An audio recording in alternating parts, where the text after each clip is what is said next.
Welcome to episode 86 of SportsVibe. I'm your host, Arnav Sarkar, here with Andrew Rice of On the Banks. We actually both just started the Bells Must Ring podcast with episode 1 is out currently on YouTube and Spotify, bringing you all things Rutgers. We had a lengthy introduction episode where we talked Rutgers football, basketball, lacrosse, baseball, softball, pretty much everything you need to know, spring game portal, recruiting, everything you need to know about Rutgers sports. And I'm really glad to be doing that, giving back, I guess, to the Rutgers community where I learned so much from, like I mentioned the last and on that episode of band, radio, podcasting, writing, like all my experiences kind of taking it to the next level. But glad to also have you on here on Sports Vibe, Andrew. You know, talking about NBA Stanley Cup today mainly, throwing in some MLB towards the end as well. But I guess have you been doing like the last couple of days before we get into to basketball? Well, I guess living the dream, right? I saw, I guess it kind of a transition to basketball immediately. I saw that win the Nuggets against the Thunder last night. Yeah, Denver came back that was really a late. crazy comeback. Yeah, right at the end of that game. Yeah, I was out with some friends out at a local bar. Mm-hmm. As when people saw Nuggets pulling off that comeback, I kid you not, like even though they're not like the Knicks or anything, the place got so loud. Yeah, I'm sure. Yeah. No, I literally actually me and my sister we went to the watch party yesterday in at the Garden, and they came back against Boston. The place was just going nuts, and it was just absolutely insane. Because it was yeah, and we'll talk about it, but it was a struggle. They were down by 20. They did come back, and then they're kind of neck and neck. They could have had the game winner, but Jalen Brunson missed the layup, but he played great and getting the overtime win. The place just went nuts, and I guess stealing one in Boston was just maybe not something people had on their bingo card. But for the Knicks, it worked out really well. And we'll talk about the analysis and what this means later for the series. But going back to your point about the Denver Nuggets and the OKC Thunder, yeah, I mean the Thunder are up by like quite a bit. I believe even towards the end, I think they're up by like when I turned on the TV when I got back home.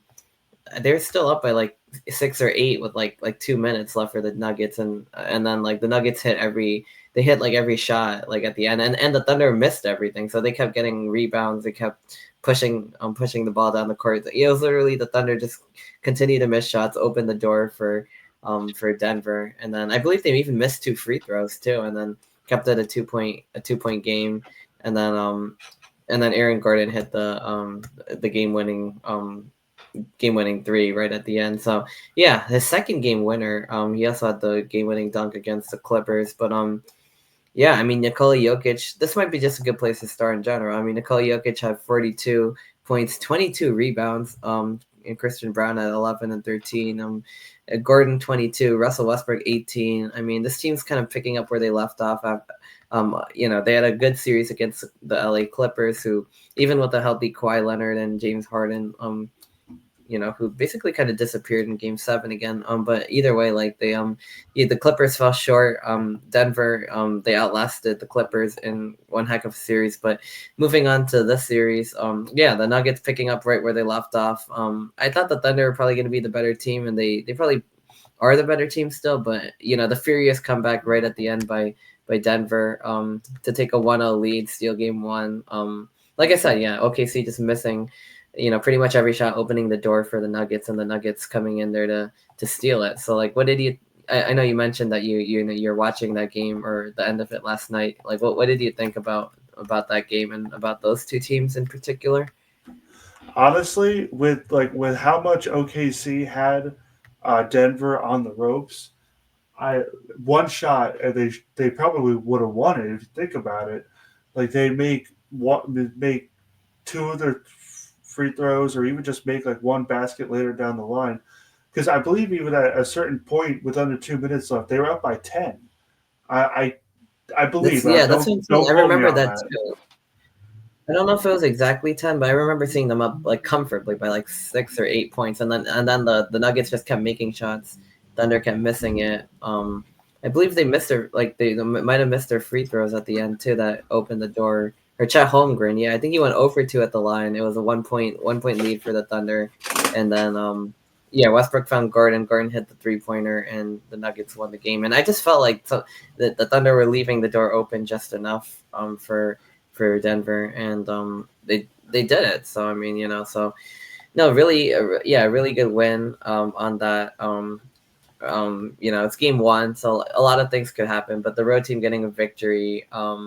Yeah, I mean, I believe OKC is probably a lot of people's top one of the top teams in the West. They had a ridiculous record, best record in the NBA, 68 wins, which is very, very high. I mean, the Golden State Warriors that year had 73-9, but that was even more historic. But this year they were just leaps and bounds above the competition in a rugged Western Conference. But they're a young team. I mean, they obviously they have Shea Gilgeous-Alexander. They have so many other players that are like both Jalen Williams, other Jalen Williams. Chet Holmgren, Isaiah Hartenstein. They're just a really well put together team, obviously. But yeah, I mean, they look good. But the Nuggets, they have that championship mentality. I mean, they have Jokic, Murray. They have Aaron Gordon's playing at a really high level. Jokic is playing at a ridiculously high level. I mean, 42 points, 22 boards. Christian Brown's another player I really like on that team. Russell Westbrook's playing as well as he's played in years. I mean, he's hitting threes. I mean, Brown's hitting threes. Jamal Murray's playing like playoff Jamal Murray. So this team has like 4 or 5 different guys. And then Michael Porter Jr., who's also a capable scorer. He only had 2 points in that game. So they're a very capable team who, can definitely compete with the Thunder. Although Shea Gilgeous had 33 as well. Jalen Williams 16, Holmgren and Hartenstein at 12, Caruso at 20, Dort at 14. So both teams, a lot of scores. But the Nuggets just have that playoff experience. They have Jokic and Murray, but they also have 2 or 3 other guys like Gordon, Christian Brown, Russell Westbrook, even Michael Porter Jr., who can all play at a high level. So I don't know. I mean, I feel like the Nuggets, they did the hardest part. They got game one. They won game one in OKC. Do you think that this becomes a series? Do you think they could maybe even take the series in 6 or 7 games? Like, what do you see happening later on between these two Western Conference foes? Well, I hope, and I honestly hope for the Thunder faithful that the Thunder can make a series out of this. Because if you remember last year, OKC had another great record. They breezed into the second round, and then they got thumped in 5 games in the second round By Dallas, right? The Mavs. Yeah, or maybe it was 6. It might have. Yeah. I hope this doesn't become a trend for OKC. I understand that they are young, but Right. there's always that one team in each sport where everyone goes, "Oh, they can't make it past the second round." It used for to the be Philadelphia 76ers. yeah, A long time in NBA.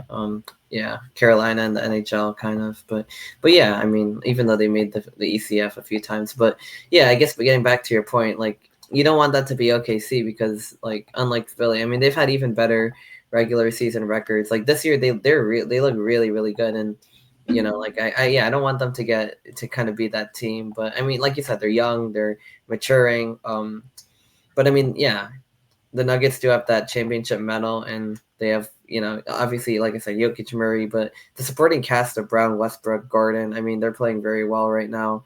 All 3 of those guys, really. So they have a lot going for them. But at the same time, I feel like it's just one game, and even in that one game, I mean, the Thunder are very close.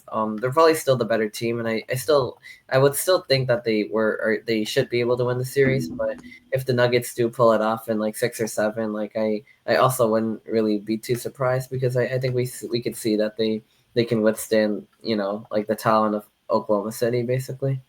I think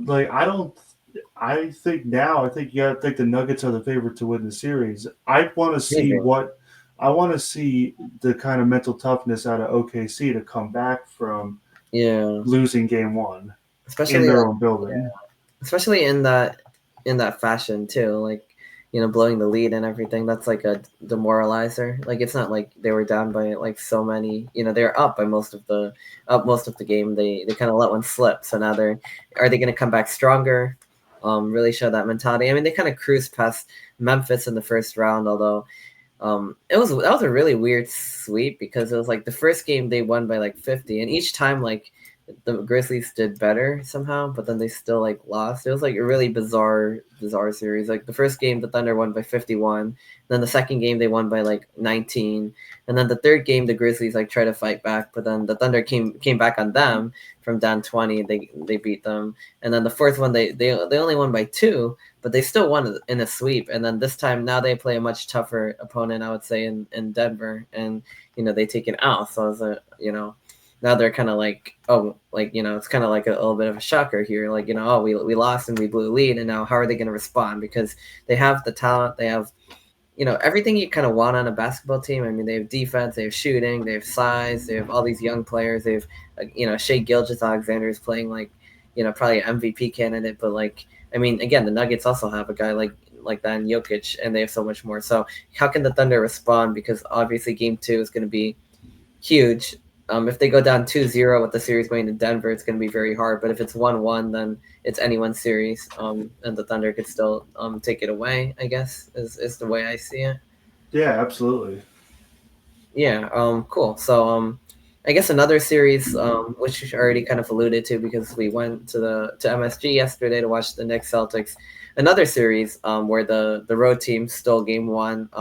Let's talk about this Knicks team. I mean, and the Celtics too. I mean, what a interesting opening game. I mean, the Celtics were up by like 20 points, 16 points at the half. It was 65-49. They're up by 20 mid third quarter, and yet the Knicks rallied back. I mean, the Celtics, they didn't really play all their best. They still kind of hung in there. They only lost by 3, and it was a gutsy, gritty win by New York. But I mean, Boston, they shot 15 from 60 from 3-point range, and they still only lost by 3, which is, I think, kind of scary part. The Knicks also, but then the Knicks also left 14 points at the free throw line, so that might also be an anomaly. So, but I feel like the 15 for 60 is just glaring. Like, I don't think the Celtics are going to shoot that badly again. But Game 1, while we're talking about Game 1, yeah, I mean the Knicks. They did a really good job. I mean, Anunoby, I think, was one of the players of the game.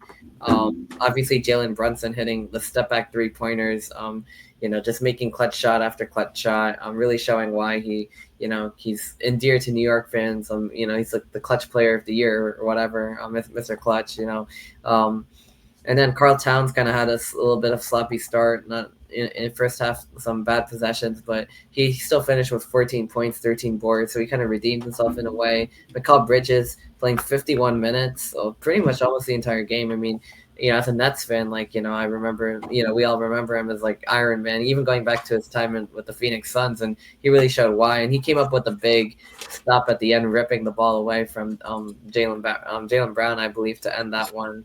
So yeah, just a team effort. I mean, Deuce McBride, 11 points as well. He had some big shots. So, Anunoby was 29, Hart was 14 and 11 boards, Karl Towns with 14 and 13 boards. Bridges had 8, 6 rebounds, 7 assists, 8 points. The game-winning stop and 51 minutes played. Jalen Brunson in 44 minutes had 29 big points, and then Mitchell Robinson didn't really have a biggest of games, but he still had 3 points and 7 boards, and then Deuce McBride 11. So I mean, the full team effort. Obviously, Brunson and Anunoby probably standing out, but even everyone really stepped up. Towns, Bridges, Hart, and Boston. Jason Tatum and Jaylen Brown, 23 apiece. Derek White with 19, Drew Holiday at 16, Pritchard 13. But really, the story was the bad shooting night by Boston. Leaving all those points out there, but at the same time, still having the lead, and the Knicks able to scrap their way, fight their way back, hit shot after shot to cut the deficit, playing outstanding defense on the other end, and making the Celtics take really tough shots. So yeah, I mean, they got one in Boston. I don't know. I feel like Game 2 and onwards, like, it's good that they won the game, obviously, and that's the big first step. But I feel like we're going to see a reversion to the mean. I don't think the Celtics are going to shoot 15 from 60 from 3. Now, they also might not go for 63s next time because that's just, like, a lot of threes. But I feel like they're going to be more efficient and more successful from downtown. The Knicks, even with, Robinson getting fouled, I mean, they left a lot of points at the free throw line. So you could look at it both ways. But I don't know. I mean, it was a lot of fun. Knicks fans are absolutely crazy. It was a good time at the Garden last night, but I just don't want to get my hopes up too high. Even though I'm a Nets fan primarily, but as a New York fan, I guess I don't want to get my hopes up too high because I feel like I think next game we're going to really see Boston shoot closer to their percentages. And I think if the Knicks needed that to win game one, where the Celtics shot that miserably from three, I don't know if that bodes well for the Knicks going for the rest of the series. That being said, I think it was very important that they did win game one. I think the Celtics will win game two, but I do think going back to New York, the Knicks do have a good chance of winning one of at least either game three or game four. And my prediction is the Celtics do wear down the Knicks. They win in six, but I think the Knicks do take another one at Madison Square Garden. I feel like they kind of have to, and they have the ability to. So I feel like it's going to probably be 2-2 after four, and then probably Boston winning the series. But yeah, I mean, like, I guess what are your thoughts on what my analysis and just how you feel about which direction the series is going, and also just what happened last night? Well, the big thing is that now essentially Boston has to come after the Knicks. Like they're the ones that are down now. They lost in their own building. Right, yeah. That's the home court is like flipped basically, just like the Denver series. Yeah. So now you're talking about you're down by one. You no longer have like we have more games at home advantage because now it's 3-3 and you're down. Sure. So I think that if the Knicks were to pull off that series, they got the win that they needed to do it. Now that's not a guarantee that they're going to do it, but they got the win that they needed. Yeah, to win like the one in Boston. That's true, because now that, like, even if they only win home games, they could still win the series like 3, 4, and 6. So they got that pressure off of them. Like I said, I feel like Boston's gonna come back swinging. Like they're just not gonna shoot that poor again. Like they're just not. So I think game 2 at home they got, but then 3 and 4. I mean, there's ample opportunity for the Knicks to get a win at MSG, and I feel like they will. I doubt Boston's gonna come in there and take both of them. I mean, it could happen, but like I feel like the Knicks are gonna have enough to get one win at least, at home. But I feel like that's like I said. My guess is that now that the Knicks won the first one, Boston's gonna come back with 2. But I think the Knicks are probably gonna be able to win either 3 or 4 at home, and then it's gonna be anyone's series. So then at that point, like whoever wins the next 2 games wins it. But yeah, I mean, I guess they did the hardest part. They did the hardest thing, winning one in Boston. Right. A game that didn't look like it would be in their favor. So yeah, or maybe it did because the percentages were off. But like the Knicks are still down 20. They did the hardest thing and they won the game. How do they follow that up? I guess is the question. Like I said, the Celtics are going to revert to the mean. Do the Knicks have what it takes to keep up? Or are they going to come back tie? Because if they can go up 2-0, I think then they really take control of the series. Obviously, coming to the Garden, MSG and outside MSG are going to be like nuts on Saturday if they have a chance to go 3-0 up. But even if it's 1-1, which is like my prediction, I think New York's going to be buzzing. Can they take care of business at home now? Can they go up 3-1?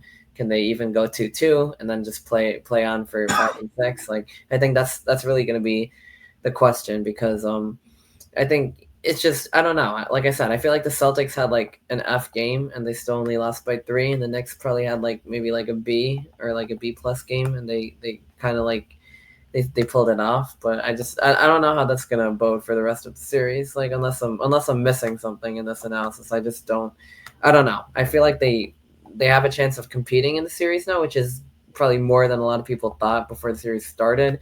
Do they really have a chance of winning the series? Like, I don't know. I mean, not if the Celtics shoot like even marginally better from 3-point range. Like that's what I'm saying basically.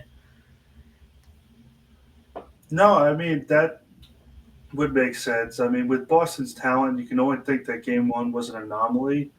But yeah, now with the Knicks having the game advantage, that upset that upset comes much more likely. that's true. It's very much more possible because they have the road win. They have confidence. So even if they lose game 2, like I mentioned, like there's a good chance that they have to, they're able to go out there and get both an MSG or even one. And now once it gets to game 5, tied up 2-2, it could really be anyone's series. So, then it could be a 6-7 game series, and then whoever wins. So now it's definitely more plausible and possible. I think they did the hardest thing. It's just how do they respond from here, and really how do they like handle these 2 home games coming up at the Garden, because that's where I think it's going to be on them to try to win both of them, get and in all likelihood go up 3-1 if they could do that, and then I think the Knicks would be in the driver's seat for the series for sure. Yeah, definitely. All right, yeah. So we'll see if that does happen. I mean, even as like a Nets fan, I kind of hope they do because I do not like the Celtics. But moving forward, another series in the East. You say you're like a Nets and Pacers fan, right? You like both of them. Yeah, I mean, I tend to go for New York and Indiana teams, so That's fair. Do you have like any connection? Like, were you like originally like from, or were you like the Colts too, right? So like, yeah, mhm. like, see, were you like from Indiana originally, or like, is there like a connection with Indiana? Well, I'm not from there, but I do have family that lives out there. Okay. And in addition, I actually knew somebody who was the cousin of the Pacers owner. Oh Or wow. sorry, who is the cousin of the Pacers Cousins of owner? the Pacers are. That's okay. That makes a lot of sense. So Yeah. that's cool. Yeah, New York and Indy. Yeah, I mean that's interesting. I mean, I guess you would have had a conflict if you were a Knicks Pacers fan last year I guess you might have avoided that. But this Pacers team is another team that's very hot, and I mean, I think I think I even said like they have something to say about everyone saying oh the Cavs and the Cavs very well might go to the ECF. I mean, they're a very talented team, kind of like the Thunder. They're young-ish, but they have some experience. They have Donovan Mitchell. They have Evan Mobley. They have a lot of talent on that team. I mean, but the Pacers just came by storm and they knocked off Milwaukee in 4-1 in that series. Obviously, Dame Lillard was injured. He unfortunately tore his ACL. I mean, there are certain things that went on, but the Pacers, for going back from last year when they beat the Knicks in 7, and then they, even though they lost to the Celtics, they got swept, which that sweep was like kind of painful. Like, it reminded me of like the Nets getting swept because the games were very close. But either way, the Pacers, a young team, they're growing, they're getting better, and I think we're seeing that in action again. If 4-1 against Milwaukee, winning game 1 against the Cavs. Game 2 is actually at 7 today, so it's about to start actually. But while we're on this episode, I mean, game 1. Yeah, I mean Tyrese Halliburton's been playing very good. He had the game winner against Giannis. I mean, he's really come on to his own. I mean, Nemeth had 23. I mean, they're deep. They've Siakam at 17. Same thing with Neesmith, Turner with 13, Ben Mathurin at 11. So they have 6 scorers here in double figures. And for Cleveland, obviously Donovan Mitchell, the big star, with 33. Mobley playing well, 20 and 10. But then after that, they're Jaren Allen, former Brooklyn net there, he had 12. Ty Jerome 21, DeAndre Hunter 11. But it feels like the Cavs are a little bit more top heavy, in terms of like Mitchell and maybe Mobley, and the Pacers kind of have like a bunch of guys who could score like more points. Nemeth obviously and Halliburton and even Siakam, Neesmith, like everyone's playing really well. Turner, like, so yeah, I mean, Siakam's having a really good series right now. yeah, yes, he had 17 in the last game, 18-4. He had a very good series against the Heat. I mean, the Cavs just absolutely blitzed through um Miami. Oh, I'm reading the wrong team, but yeah, Siakam played really well against Milwaukee, but he had a very good series there too. But yeah, the Cavs didn't really have too much resistance in Miami. And that point still stands.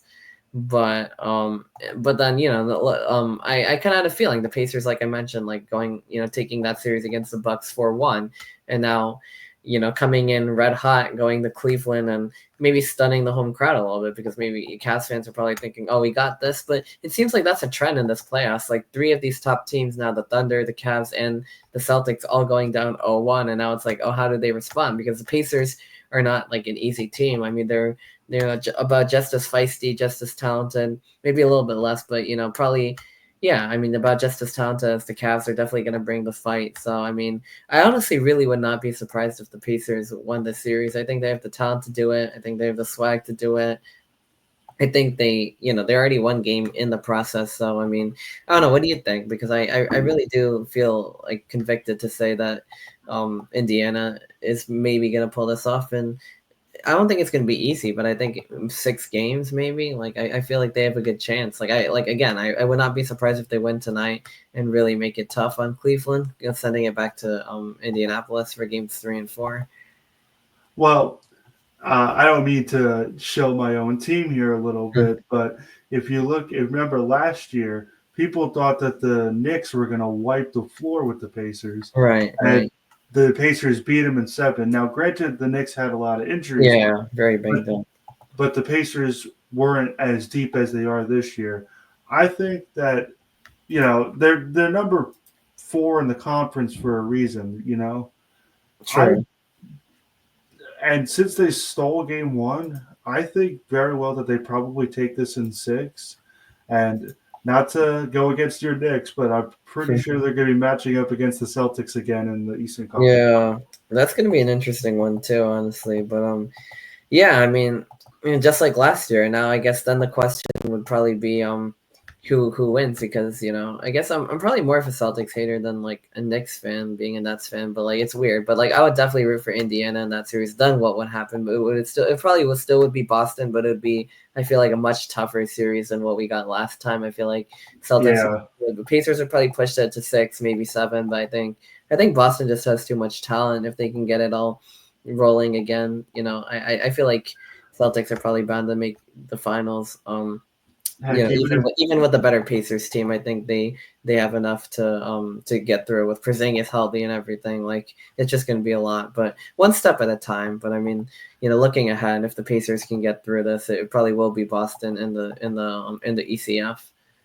I was going to say, even if they could push that ECF series to 5 games, that'd still be better than what we got last That's year. true. The sweep, yeah, that must have been a little bit rough because I think Yeah, for it was both. a tough to watch. Yeah, for both Knicks and Pacers fans, like probably that whole sequence of events was a little bit tough because first of all, the Knicks losing in 7 with so many injuries to like Brunson and Randall and and Anunoby, you losing in the way that they did, they kind of just ran out of gas and I think they kind of got blown out at the Garden Game 7 if I remember correctly. They just didn't really have it and people are still hoping they kind of pull it together and like just get over the hump and then kind of like lose to Boston. But like that didn't happen. Now the Pacers go in and they also like even that much more healthy. People thought, okay, well maybe they will have a chance and the Knicks wouldn't. Like that was my kind of post analysis. I was like, okay, well the Knicks, they're kind of out of gas. So even if they do beat the Pacers, they're kind of done. The Pacers are healthy. They're going to be a good match for Boston here. And they kind of were, but that sweep, each game was so close, but then they lost. And I was Yeah. just like, oh my God, like the Celtics again. It's just like reminded me of like the Nets, like getting swept to the Celtics with Kyrie and Kevin Durant. Like, that series was like another 4-game sweep where every game was close. So it just kind of reminded me of that just a little bit. But obviously with that was post James Harden because he just keeps switching teams. Yeah. But anyway, I mean, yeah, the Nets close sweep, Pacers close sweep. This time around, I don't think it would be a sweep. Like to go back to your original point, I think it would probably be at least a 5-game, 6-game, probably 6-game series. I think the Pacers would take a couple, but I feel like the Celtics are still the better team. But a lot of basketball left to be played. I mean, I would favor the Pacers in this series currently. I really would not be shocked if they win tonight and really make it difficult on Cleveland, but we'll find out that shortly. In terms of the Knicks, I feel like the Celtics are gonna prove why they're the better team. I think they had a abnormally horrible shooting night that which is probably just never gonna happen. Like at least not in this series, it's probably not gonna happen. Knicks, I think, have a chance of winning at least one of the Garden games, which would be fun. But I don't know. I feel like Boston's gonna win, Indy's gonna win. The Nuggets Thunder series that we talked about, Denver could very well win if they can win like one more, but I wouldn't count out the Thunder like just yet. And then I guess the final series that we have to talk about is the Warriors Timberwolves, and this is a very interesting series because it's a 6-7 matchup. The Warriors took out the Houston Rockets in 7 games. They had a 3-1 lead. Houston came back to tie it, but then the Warriors outlasted them. Buddy Hield had a very good game 7. He had 33 points. Steph Curry eventually found some rhythm, although he struggled a little bit. He had 22 and 10 boards, 7 assists. Jimmy Butler at 20. Draymond Green at 16. He's had a crazy series as well. Was getting all sorts of flagrant fouls, technicals. Pretty much something every game. But Steph and Jimmy. Leading the Warriors with a huge contribution from Buddy Hield's 33 points and electric 3-point shooting in that one to get over Alfred Şengün and the Rockets. I mean, I really like the play of Amen Thompson, Şengün as well. Van Vliet really caught fire towards the end of that series. I thought the Rockets might have a chance to take it away, but it's Golden State moving on. Now, the Timberwolves knocking off the Lakers in 5 games. I mean, I thought that was exceptional. I mean, I was really surprised. I thought the Lakers with Luka and LeBron James were going to make a run in these playoffs, and I don't think anyone really saw the Timberwolves having much of a say to that, even though, they've been an exciting team. They have a lot of talent. They're young, but I just didn't think that they'd win against the Los Angeles Lakers, especially in 5 games. But I mean, they also have, Gobert had 27 points, 24 rebounds in game 5. I mean, he's playing at a really high level. Anthony Edwards is such a fun player. He's continuing to do what he does. Julius Randle, and former Knick there, he had 23. And DiVincenzo's been playing good. I mean, they have, other guys like, Nickeil Alexander-Walker. They have Jay McDaniels. But really, I mean, Edwards, Gobert, I mean, some of these big stars, the former Knicks, I think, are contributing to this. DiVincenzo and Randle. Yeah, I mean, they won game 1 in LA. LA got game 2, and then that's pretty much it. Minnesota just took game 3, 4, and 5. I mean, the game 4 was kind of close, but the Wolves got it, and then yeah, I mean, then they were able to take the series 4-1. But they're on a little bit of rest because they haven't played since like last Wednesday. Was the game 5, and the Warrior, game 5 was on Wednesday for the Minnesota series. The Warriors are coming off a couple days of rest, and they had to travel from Houston all the way up north to Minnesota, where the 6th seed is going to be hosting the 7th seed. So a very interesting series with 2 kind of underdog teams in a way, although it's kind of like the Warriors, not really the dynasty they used to be, but they still have Steph Curry, Jimmy Butler, their resurgence. I don't know. I mean, I again, like, I feel like the Wolves are probably the better team. I mean, they're playing at a really high level. They also have more rest, I think, which is going to be a big factor in the series. And Steph Curry, I mean, he's had a few off games a little bit, like he's kind of come back to life. He's kind of had his on games and his off games, but then during the off games, he does other things really well, like getting to the rim, creating, space for other shooters. Then he finds a shot or two, and then it's just like the same Steph Curry that you're used to getting. But it's just, I don't know. I mean, I feel like, long story short, this could go either way. Like, I think the Warriors are going to have something to say. Jimmy Butler and Steph Curry are a machine, but the Wolves, Anthony Edwards and the Wolves they've had a tendency to pick off these veteran teams. I mean, they beat Katie's Suns last year in 4. They beat LeBron James's Lakers. I don't think they're going to be afraid of the moment. And I think coming off of more rest and having the home court, I think is going to also be a factor. I mean, I feel like the Warriors are probably going to, they're going to have to adjust to a whole new series. They just went through a slugfest with the Rockets. The Wolves, like I said, being rested, and I think they'll bring the energy. I think the Warriors are probably going to get a couple games, but my prediction is the Wolves win this one in 6 and go to the Western Conference Finals. Yeah, I mean, I could totally see that. With the Timberwolves, like, nobody expected them to handle the Lakers in the way that they did. Yeah, very surprising. Because they didn't even they didn't beat them in 7. They didn't beat them in 6. They beat them in 5. I know, a gentleman's sweep. Yeah, so that just has me worried about. Well, not really worried because I kind of do like them. Although I do like Steph Curry a lot. Like, obviously changed the game of basketball, and he's such a fun player to watch. But I'm not really too worried about whether the Wolves would win. Because I wouldn't mind it. But in terms of yeah, I mean, how quickly they got through the Lakers in 5 games. I mean, I don't think Steph and the Warriors are going to scare Ant-Man and the Wolves one bit. And I feel like I like that, Ant-Man and the Wolves. Ant-Man and the Wolves, yeah. Yeah, it was so funny how Ant-Man was just doing the whole Lakers in 5 thing. He's like Ant-Man, Batman, Fat Man, Lakers in 5. He's mocking the whole Lakers in 5 thing. The whole outside of LA. Yeah, that was hilarious. But no, like I said, I don't think he's scared. I don't think they're scared of the moment of Golden State. Now, Golden State's also not scared of them because they have that championship pedigree. They have Jimmy Butler, who's playoff Jimmy. They have Steph Curry, who could hit a shot from anywhere. But I think the size of the Wolves on the inside, I think that's going to bother Golden State a little bit. I mean, they have these physical guards. They have Nikhil Alexander-Walker. They have Anthony Edwards, of course. They have Gobert on the inside. I feel like on the inside, that's where the Minnesota has like a big advantage. I mean, they also have Naz Reid. So they have that kind of big lineup where the Warriors are kind of a little bit smaller at center and even power forward. So I feel like that could be, and even at the guard positions, I feel like the Wolves are like a bit bigger. So I feel like that's probably where the Wolves have the advantage. But then again, the Houston Rockets had that same advantage, and the Warriors were able to beat them. But I just think the Wolves are a more complete team. They're playing with energy.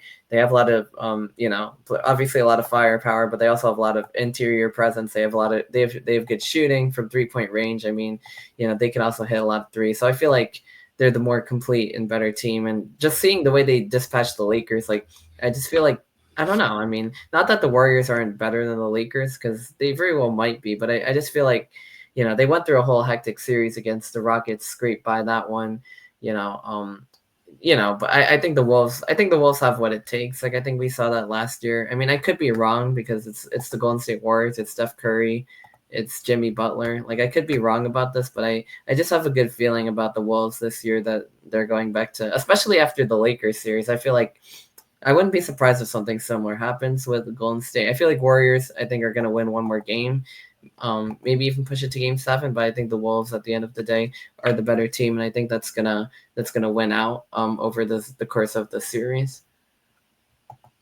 Yeah, absolutely. I mean, if you have the talent to go up against LeBron and Luca and not only beat them, but beat them in the way that they did, I obviously, the Warriors are a different dragon. Curry is one of the best of all time, but I don't even know if the Wolves are going to have much trouble in this series, much less, lose. Yeah, I don't, especially because they're also coming off like such a little rest, and the Wolves have been off for like 6 days. Like, I feel like that also plays a role in it, and that and everything. Like, honestly, I think will hurt the Wolves more than it helps them. Interesting, because like the rust versus rust, because that's true. Because the Wolves haven't been playing since, and the Warriors just played in Game 7. And yeah, I mean, it can go either way. To be honest with you, like, I don't know. Yeah, I don't know if that's an advantage or not. So. But I still think that the Wolves will take it.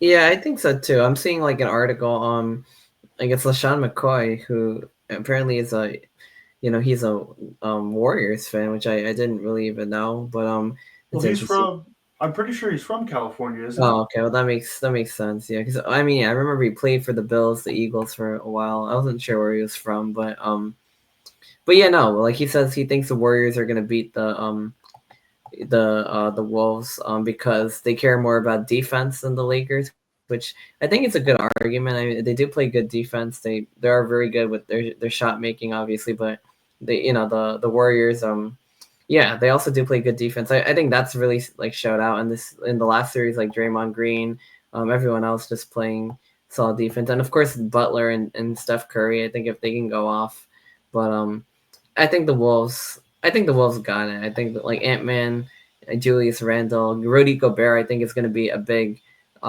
piece of the puzzle on the inside, especially against the smaller Warriors. I think I would, yeah, like I said, I would take the Wolves in like 6 games. I think the Warriors will get 2, but I think that's pretty much how that one's going to go. I was actually way off. He was born in Pennsylvania. Really? Shady? That's interesting, yeah. Yeah. But no, I used to be a Warriors fan, but okay. I mean, that's fine. I still can't imagine that they're going to have any issue getting past the Lakers, to be honest with you. I mean, getting past the Warriors, sorry. Yeah, I don't see so either. I think it's going to be slightly tougher than the Lakers. Like I said, like they were saying, the Warriors play better defense. They they probably have better like shooters and things like that, which is also very important. And Jimmy Butler is like a playoff demon, but I feel like so is Ant-Man, like so is Anthony Edwards. So I feel like the Wolves, they just have this like a fun energy to them, and they're playing at a high level. I think they'll be able to take care of it. But I think that kind of sums up kind of the start of the second round here for NBA action, which for a really good series already. We saw 3 games yesterday, or by yesterday, and all 3 of them like delivered. we're already second game is underway between the Pacers and Cavs. But I wanted to also do the same for NHL ice hockey. First round is in the book. Second round is underway. I'm a Devils fan, so obviously they lost to Carolina 4-1. I did get to go to the game. Yeah, I did get to go to the game that they did win with my sister. A game 3 double overtime win, but then that was the only one they won. Carolina won game 4, and then game 5 another double overtime game where the Devils actually got off to 3-0 start lead, but then they fell short and really felt bad for Jacob Markstrom, who's played exceptional hockey. And of course, the Devils really injured. Jack Hughes, Nico Hischier played good as well, but the Carolina Hurricanes are going to be too much. I think that's kind of the consensus view on that.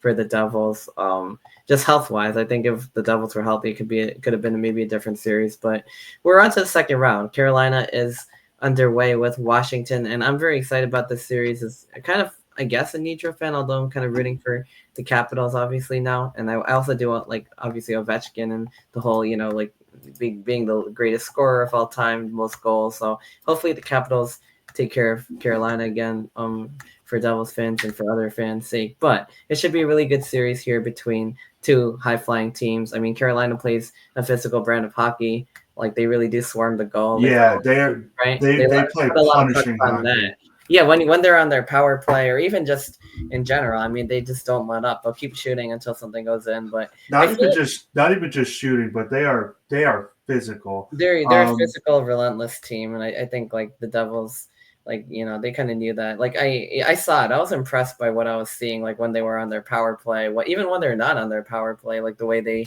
they play the game, because they really deserve to win when they're battling for the puck. They're putting shots on goal. They keep putting the pressure on the other team until they break. So, I mean, I think that all bodes well. Obviously Washington, top team in the Metro, with 111 points. Obviously, the great chase was the big storyline, but I think this Capitals team's really good as well, as a unit. Obviously you got Alex Ovechkin, but they have so much more depth. They have good goalie in Logan Thompson. I mean, they have other goal scorers as well. What are your thoughts on on this Caps Kane series? Because I feel like this could be one of the best series we see in the second round.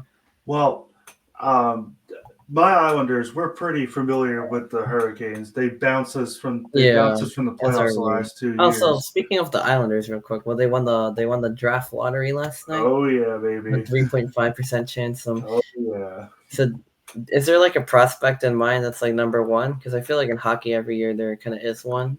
There's not really anybody being mentioned by name. It's not like Connor Bedard where right.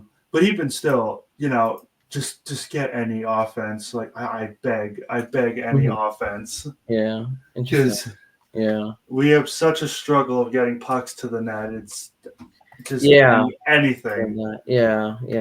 All right. Well, yeah, so Islanders winning the draft lottery.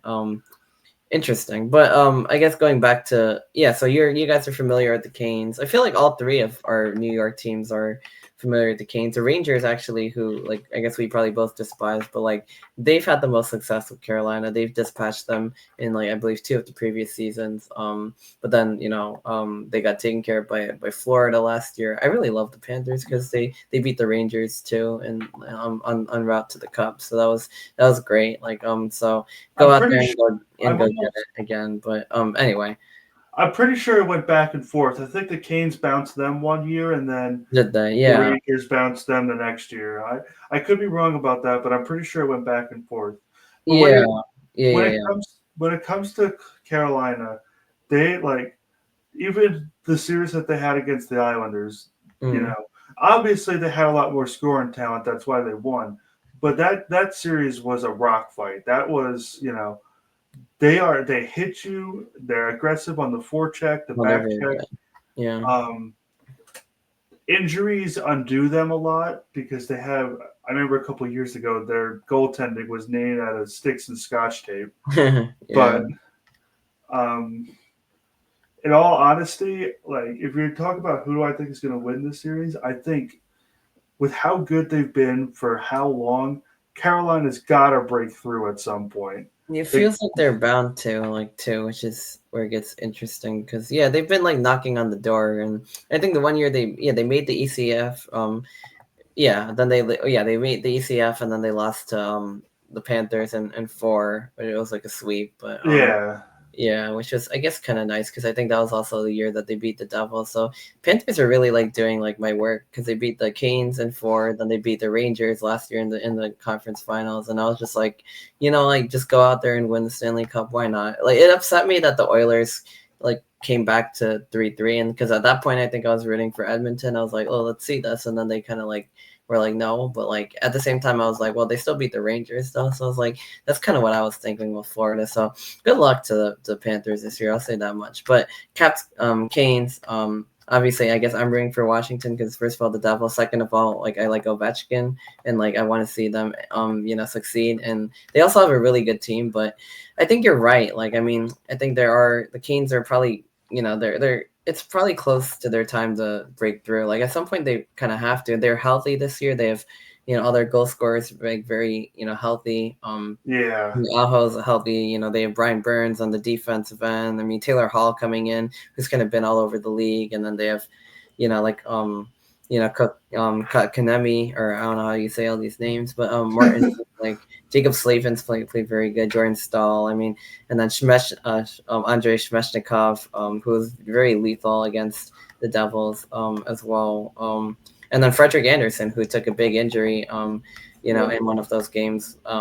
He's back at net, so I think they're about as healthy as you could expect, and they have Orlov in there, and then for Washington, I mean obviously you have Ovechkin, like I mentioned, Logan Thompson, you have Tom Wilson, you have Bavillier, you have so many like of their guys who are also playing at a high level, but I don't know. Tom Wilson's a dirty player. Tom Wilson's a dirty player. Yeah, he's known for like taking dirty hits on different guys. That is very true. I mean, I don't know. Like, I want to say like the Capitals are like gonna win the series, because they're supposed to be the better team, like in the standings. But all that kind of does go out the window when it's like playoff time. So it's just, I don't know. I mean, I could see it either way, but it's just, I think it's gonna go 6 or 7. I think these two teams are very like similarly matched in terms of skill and talent. They might be two of the best teams in the East.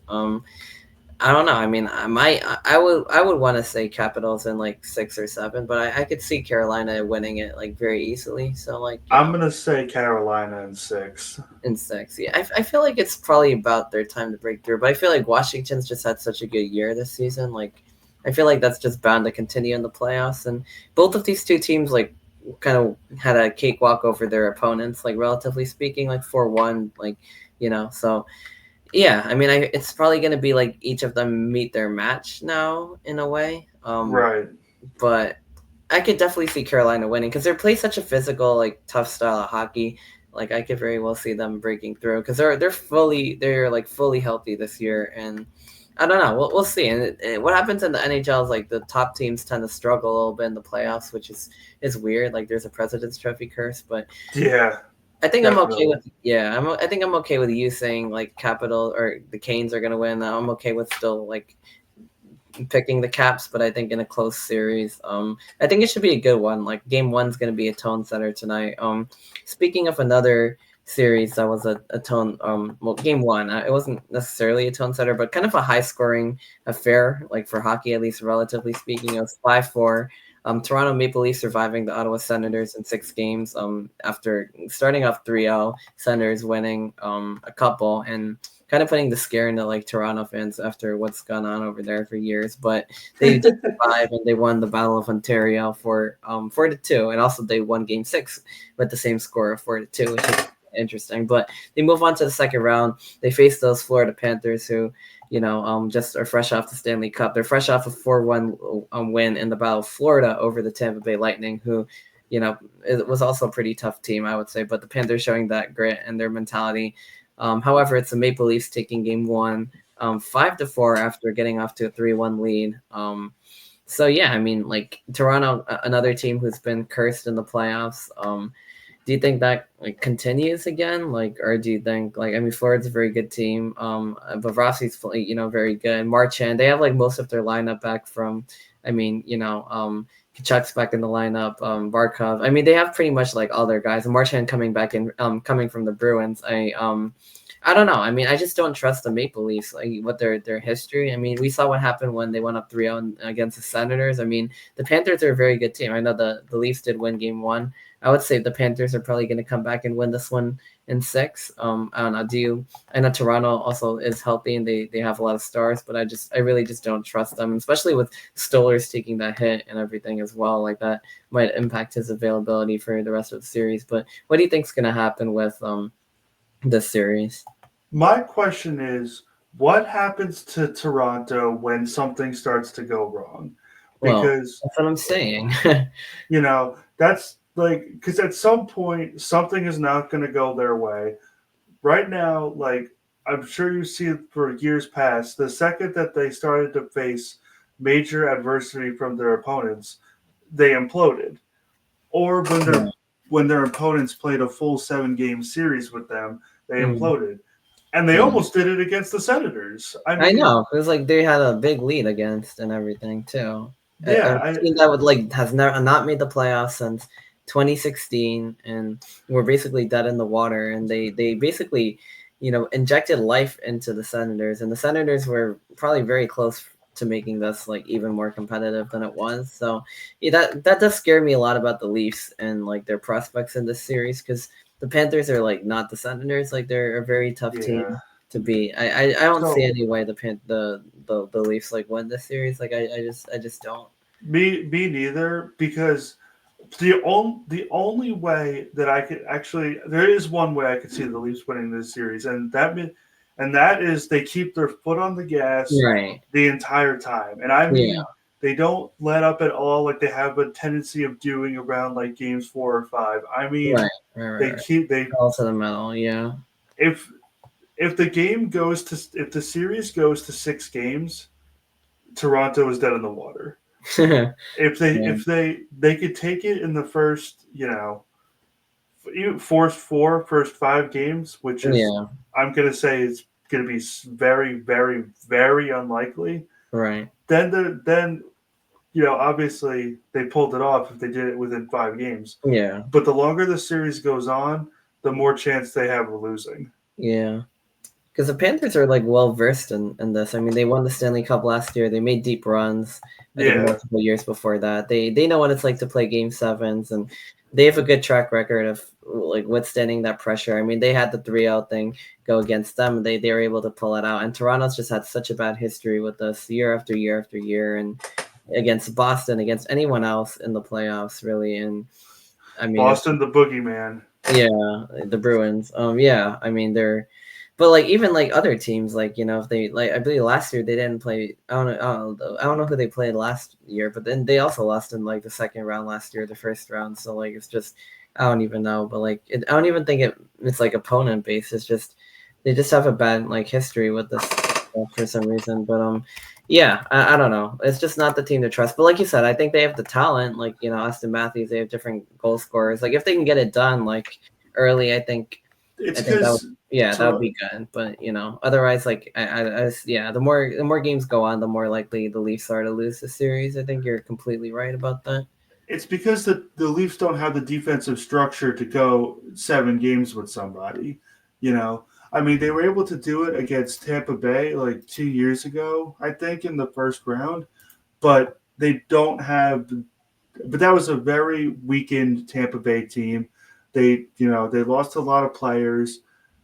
I don't think that Toronto has the defensive might to go 7 games with anybody. So if they were to go any further, they got to win it within the first couple games. As soon as they can win, they should. But as long as these series goes on, their Yeah, chances of winning plummets. yeah. I mean, I guess another thing to note, which I kind of already mentioned, was like Sam Bennett's hit on Anthony Stolarz and what that means. I'm seeing he's back with the Leafs. He could even play game 2. Kind of a borderline hit. Like I don't know if it was. I think it was accidental, but it had an effect on him. But I don't know. What do you think about that? It looks like he's in good shape, and he might even be able to make it in back for game 2, which is a good sign for Toronto as well. Well, you know, injuries are injuries, man. Yeah. Like you, if you get banged up, you're not going to come back, flying around instantly, especially not in a 7-game playoff where Mhm. it's so, it's so tight on each other. It's like, and all the games are so Yeah. compact. That's good. That's going to play a role. I mean, we're not going to sit here and say that it won't. And with Stoller taking the injury, that's just another blow to the Leafs. Yeah, exactly. It only makes kind of a bad situation worse, I guess. Yeah. So hopefully not. I'm reading like apparently he played for the Panthers last season. I guess he was a backup or something because obviously Bobrovsky was in that. But I also know I've also seen how he's been like the enforcer as a goalie, and like if someone's like in his area, he'll just shove them, which like I thought that was like kind of interesting as well.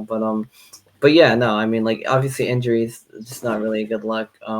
Not a good thing to happen, even though it seemed to be pretty accidental. But it looks like he's doing while he's in good shape. He might even play game two. He's back with the Leafs again, just after a day after what happened. So we'll see how game two goes because I feel like they do need to win game two to really take a firm grasp of the series, especially with their history. They really need to get the two at home. Maybe even steal one on the road, but we'll see how that one works. I guess shifting over now to the Western Conference series in the NHL. I feel like this is where it gets really, really interesting because both the Stars. I mean, the Stars Av series going 7 games.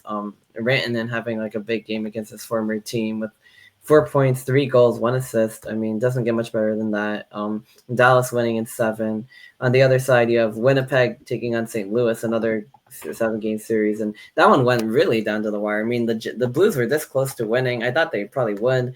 The Jets get a goal right before the end of the period, and they're able to get the overtime winner to knock off St. Louis, who fought valiantly against the President's Trophy winners. But now we have Jets versus Stars in that one. I don't know. I mean, I'll leave this one up to you because I really don't even know if I have like a prediction. I want to say Dallas for some reason because I don't know, but maybe in 6 or 7. But what do you think about that series? I will say this before I even start to break down the series itself. Um, these are two of, I guess, some of the most underrated or not as well known home ice advantages in the entire NHL. I mean, you got the Winnipeg Whiteout on one Well, the side. Winnipeg Whiteout is fire. Like I was watching some of those games, and they also had their own watch parties going on out there. But it's like it's kind of like Penn State's like Whiteout, like the way it's done. Boo. Or not really like exactly. I don't know. I hate Penn State too, but like the Penn State Whiteout is like on kind of on my bucket Oh list. yeah, it's an incredible atmosphere. Yeah, I But want to go so bad, but like, yeah, obviously with the Rutgers thing. But in yeah, terms of the Winnipeg whiteout, that's also fire because I'm obviously the team will wear blue, but then the whole crowd will be in white, and it just looks really cool. And then, but keep going. I didn't mean to like interrupt you. And then yeah. same thing, I guess, with the Dallas, the And you wouldn't Stars, home ice advantage as well because they also look like they have a fun time. I mean, they're in their green, down there people and everything. people don't think that hockey in the South can have an amazing atmosphere. That's what I was If you go thinking. to Carolina, if you go to Tampa Bay, if you go to Dallas, or if you go to even like in the desert, you go to Vegas, Yeah, you're the talking night. about I mean, yeah. incredible The atmospheres. Knights put on a show every game with the Fortress, and they put Vegas into the spirit with the jousting and all of the Knights, and like how the glitz and the glamour of Las Vegas, and they Yeah. really do a good job with the entertainment aspect of it. But yeah, I But mean, like even the Stars too. Like I mean, I was watching a little bit of because the basketball game 7 was a blowout that day, so I was like watching some more of that game. I mean, they also look like they have a really good crowd, passionate fans. You know, that's yeah, that's not to discount any other teams on this list. There's a lot of teams absolutely on not. this list that do have great atmospheres. Right. However, I feel like those ones aren't mentioned as quite as often as the Yeah, other you don't ones, so I really wanted think to mention about that. that's fair. You don't really think about I mean, even like, yeah, you don't really think about the Dallas Stars home ice advantage, or even the Winnipeg Jets, the whiteout. Like, you don't really, it doesn't really pop off as much as maybe like you think of like the Leafs, for example, a traditional powerhouse, or the Bruins, or like a northern team like that, perhaps, who's Well, more. Winnipeg is plenty north. Don't They are, don't but get me even, wrong yeah, there. but they also somehow, I don't know. I feel like They're they even get small. They're a something. smaller team. Yeah, I guess it's not the big. It's not New York. It's not LA. It's not like Toronto. Like it's not Right. like Edmonton even. You know what I mean? So it's like it's a little bit different, I guess. But the Winnipeg Whiteouts fire the Dallas home advantage with the I don't know, like whatever they do, like they're very passionate. I mean, with everyone in that shade of green, like that also looked like a really fun home environment as well. So yeah, no, I totally get it. But I guess going over now to your, I guess, analysis of this series. Yeah. So the one thing that the Stars have been are one of those teams that has been there for a while, and you Yeah, know knocking on that door again. they Kind of like it's that Carolina. same concept of knocking on the door forever and just not Yeah. breaking through. Well, they And did make now the Cup Finals, and they lost to the Panthers, right? I believe that one year they did make the finals. they didn't Actually, hold win. on, let me make sure because I'm not 100% sure I'm about pretty that. sure they did. I don't know if that was not the bubble year, but um,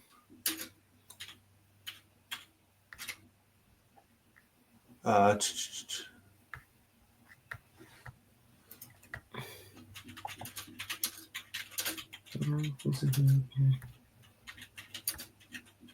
I thought they did. I don't know. yeah, I was gonna say I'm pretty sure they did, but like I don't see yeah. it when I'm looking at it So now.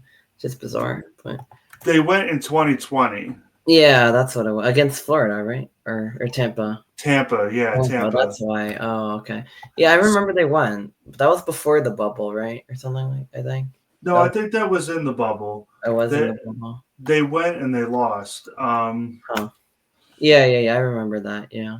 Yeah, with but that's another thing. Like I said, Dallas is one of those other teams um, that has just been knocking on the door forever. They have Ottinger and net, who is been one of the more underrated goalies for a while.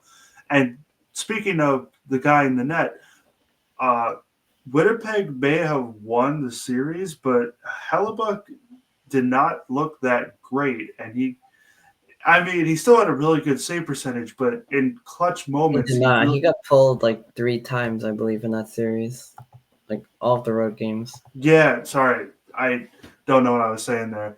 I know he got pulled, and in clutch moments, he just kind of unraveled. So Yeah. I Wasn't yeah. He's been really good goalie like all season long too, which has made that very interesting why that happened exactly. But yeah, he's been a little bit rattled, and I feel like it's the Stars like chance to pounce on it, because even though the Jets won that series in 7, so did Dallas. I feel like the Stars have looked like the better team overall than the yeah, Jets. and in addition, this is something that has not been uncommon for the Jets. They've done this almost the same thing last year, I believe, where they had inconsistent goalie play.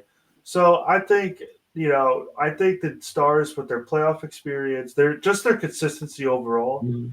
I don't want to say that they breeze through the Jets because Nah, yeah, I do have a little bit of personal bias towards the Jets. I have a friend who likes them a lot, and I okay, kind of like go with them because that's of fair. him. Yeah, But um, I will. I do have a tiny bit of bias to them, but I still think that Dallas will take it in 6. I want to. I kept on wanting to say like Dallas takes it in 5, but I can't do it. But Dallas takes it in 6 though.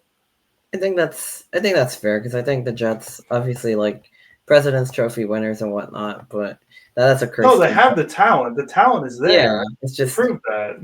I just feel like they're a little bit rattled with, like, especially with Hellebuck and everything, and they struggle quite a bit with the Blues. I feel like the Stars are in prime position to kind of take advantage of that, and Yeah. for that reason, I want to say that the Stars win the series, like also in 6. I would say is like appropriate, because I think the Jets will, yeah, not make it too easy. I think they'll win a couple games, so I think the Stars take it in 6, Yeah.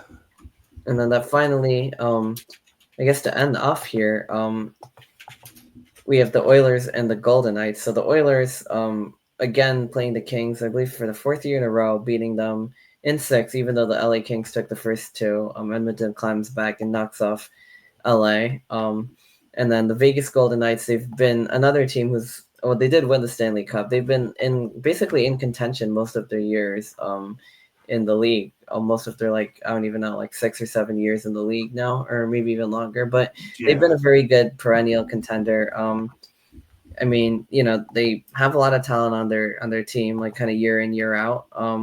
But then again, so does Edmonton. I mean, they have McDavid, they have Draisaitl. They came this close to winning the cup, literally this close. But unfortunate the way that they ended up losing that. But I think they're back and they're ready for battle here. But so is Vegas. Yeah. So I mean, Vegas surviving the Minnesota Wild 4-2. A couple close games in that series, especially towards the end. Overtime wins back to back in game 4, game 5, a 3-2 win in game 6. So both of these teams kind of battle tested. But I don't know. I mean, I feel like they're very evenly matched. They both have goal scorers. They both have good goaltending. They both have a bit of everything. So who do you think I guess has the advantage in this series? Well, it's the battle of depth versus star power. On Vegas' side, they have a lot of depth. They've been there for a while. They have the playoff experience. And, Edmonton certainly has a playoff experience too, but they are a little bit more top-heavy compared to the Golden Knights. Yeah, that's true. It's McDavid, Draisaitl, and there's not really too much depth Hyman. You know what I mean? And Vegas is very deep. I mean, they've, multiple lines. I mean, obviously you have Eichel, you have several goal scorers, but yeah, I feel like they do have the deeper lineup, overall. Obviously Mark Stone, they have Aiden Hill, who's played really well as at goaltending, but they have 3 or 4 different lines who have capable players, I feel like. So they're definitely deeper, and Edmonton kind of has more star power, obviously we all know, McDavid, Draisaitl, some of their top guys.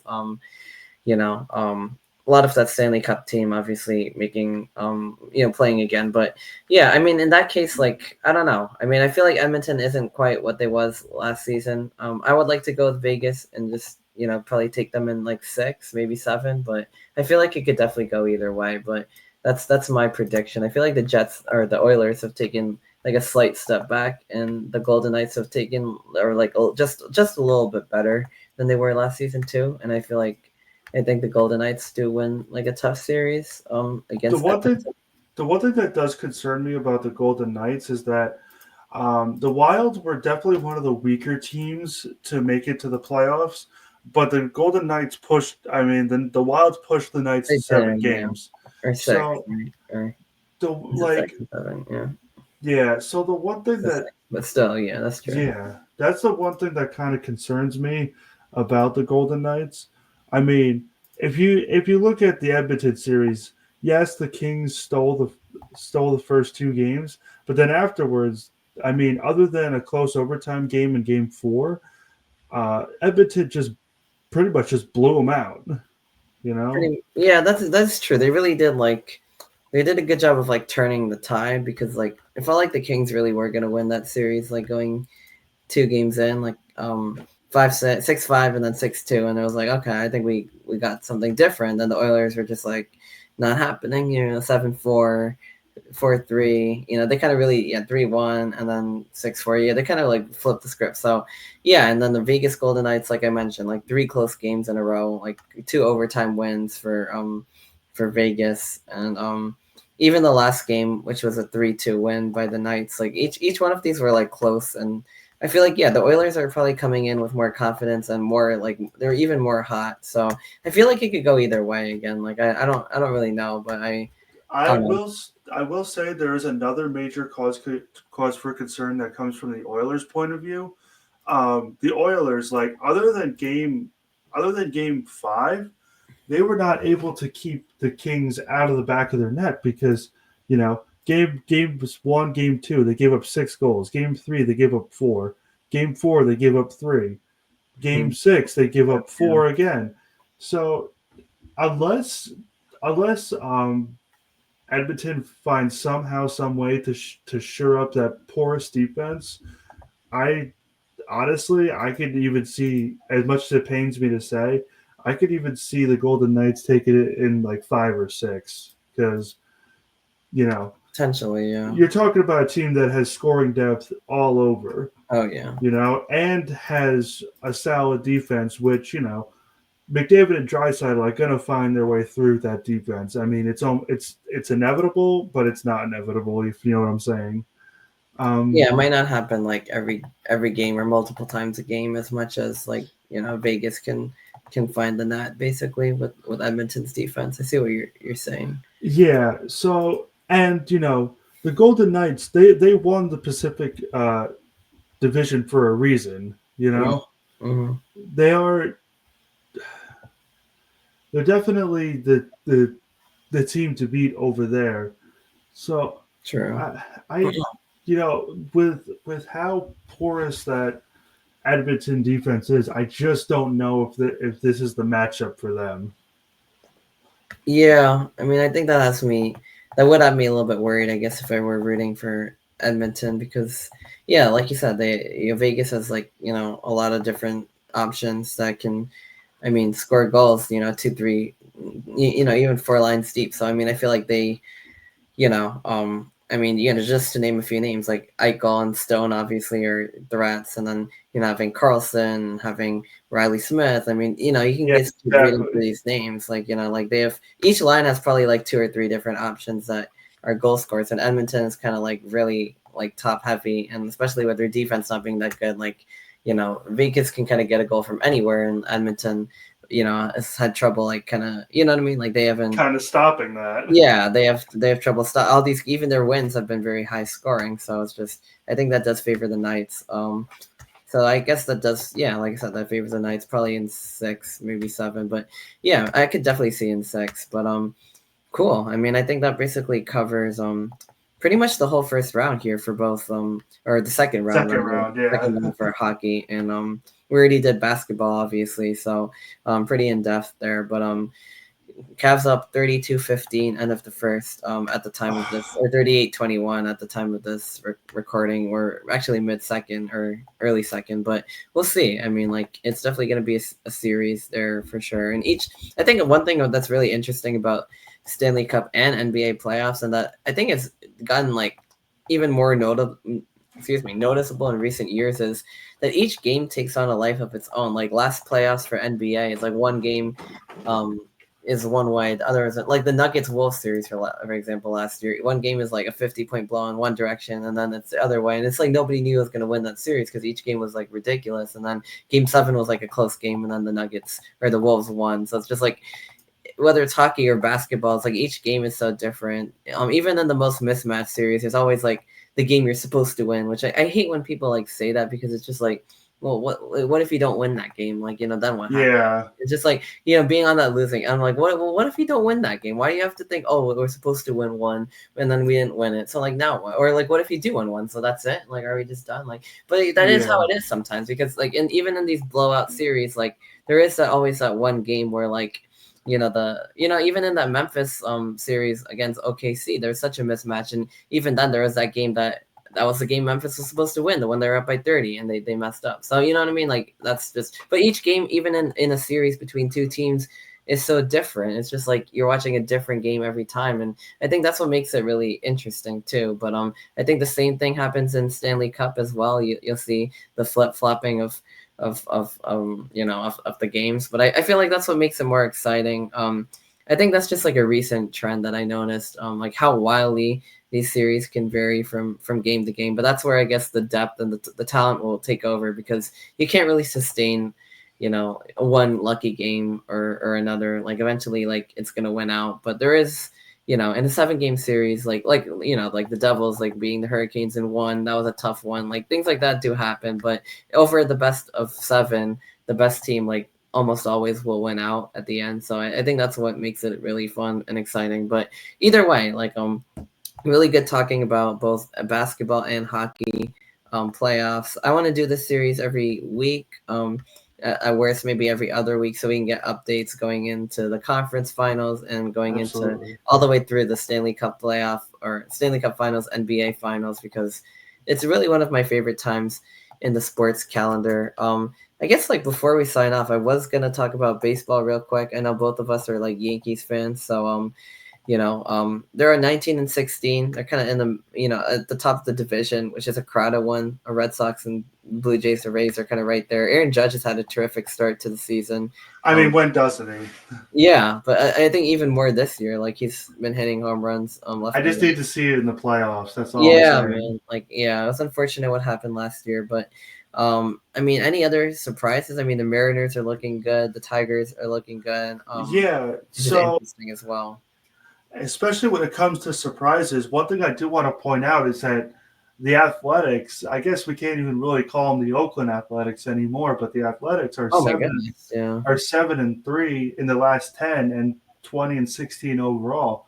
And You're talking about one of the most horrible teams in baseball yeah. last year. Mm-hmm. You know? Yeah, like how few fans went to the games, and then because of the protesting and like all of that, and then they all kind of showed up that one game. I was like, a very interesting stuff going on with the team moving to Vegas, and I mean, so you have Oakland looking good. Opinions Seattle, on that aside, but at least they're winning some games. That's true. At least it's better than like the White Sox who are off to a horrible start again, or the Rockies are off to a very horrible start again. It's just like the same thing kind of goes in year in year out with some of these teams, unfortunately. But say what you will about the White Sox, but they are not the worst team in the MLB right now. Yeah. I mean, it's like NL West already looks like it usually does, which is kind of like not good because like the Dodgers and Padres are like right back at the top.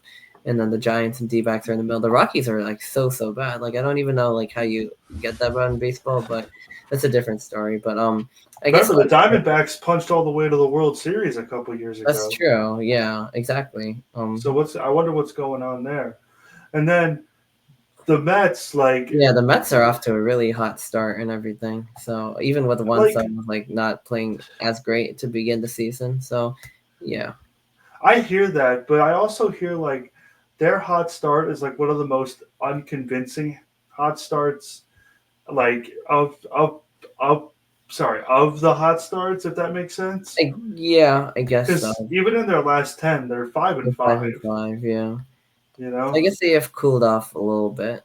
That whole division looks like it's crashing back down to earth because the Mets are 5-5 with their last 10. The Phillies are 6-4. The Nationals 5-5. The Braves 6-4, and then the Marlins 2-8. So it's almost like that whole division is kind of crashing back down from where they were. I mean, the NL Central is pretty comparable, but I don't think anybody really expected much out of the NL Central either. Yeah. The East is always like, the Braves are always usually very good. I mean, the Mets have been pretty good. Like last season, the Phillies have been like really like making playoff runs, and then this year they kind of didn't. The Mets went a little farther, and the Dodgers kind of swallowed them up. But yeah, I mean, for New York, I guess it's good because the Yankees and Mets are kind of doing well. I guess, although. Yeah, I mean, the Yankees are not doing well in their last 10 either. I mean, they're 4-6. Yeah, a lot of losses lately to like 2 out of 3 losing to the Rays, 2 out of 4 to the Orioles. Although there's a 15-3 one in the middle, but it's a long season. It's very early. Like it's like literally May 6th right now, and it's just I would have liked to see them better than 19-16, like 19. Even though they're top of the division, that's not really too promising. But like I said, there's a lot of baseball left to be played. I guess it's very early. Yeah, no, the Yankees have been one of those teams that have been poking around, making these playoffs runs for a while, but I just it's like I just don't know if they have what it takes to get over the top. Yeah. I mean, we were talking about it with hockey before, like Carolina, Dallas, they've been poking around forever and they just haven't climbed the mountain. But the Yankees, to me, are a little bit even less convincing than those teams. Yeah. Because you just don't know what you're getting. You don't even know if they'll sometimes make it out of the second round or like the. You know what I mean? Although last year they made the series, but like most of the time you don't even know if they're going to even make any kind of playoff run at all. So it's like because with the Yankees, like they don't get on base very well. Whenever they blast a home run, it's usually like a 1-run homer and that's it. Well, obviously home runs are good, but one-run homers are not what you're looking for. You're Yeah. looking for two, maybe even three-run homers at the very Yeah, least two, bringing though. people in, yeah, while you're Yeah. hitting those runs. Yeah, and it's not too convincing. I guess the question, like, probably is, is anyone gonna beat the Dodgers this year? I guess. Oh Um, God, that's a whole other dragon right there. I mean, we saw yeah, what happened when you play the Dodgers in the World I Series. know they were like a buzzsaw, like, and it's like they've Yeah. almost even gotten like better, like in the off season too, like with their acquisitions and whatnot. And I mean, you got Otani on both sides this year. They've got all sorts of things going on, but who knows? I mean, they look good again. Like they're already 24-11, but it's a long season. Like anything can happen.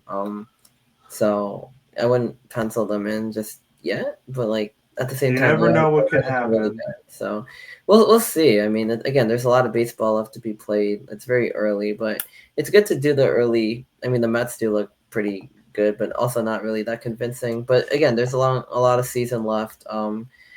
Yeah, I mean, I think that's pretty much. Absolutely. Yeah, I think that's pretty much all we got. Like, I think it was a pretty thorough episode that we did NBA, playoffs, Stanley Cup, and of course MLB. So good to touch on all three of those. And like I said, hopefully next week maybe we could do a mid-series update on second round. And then we can go from there week to week as the playoffs heat up further. But in the meantime, this has been another episode of Sports Vibe, episode 86.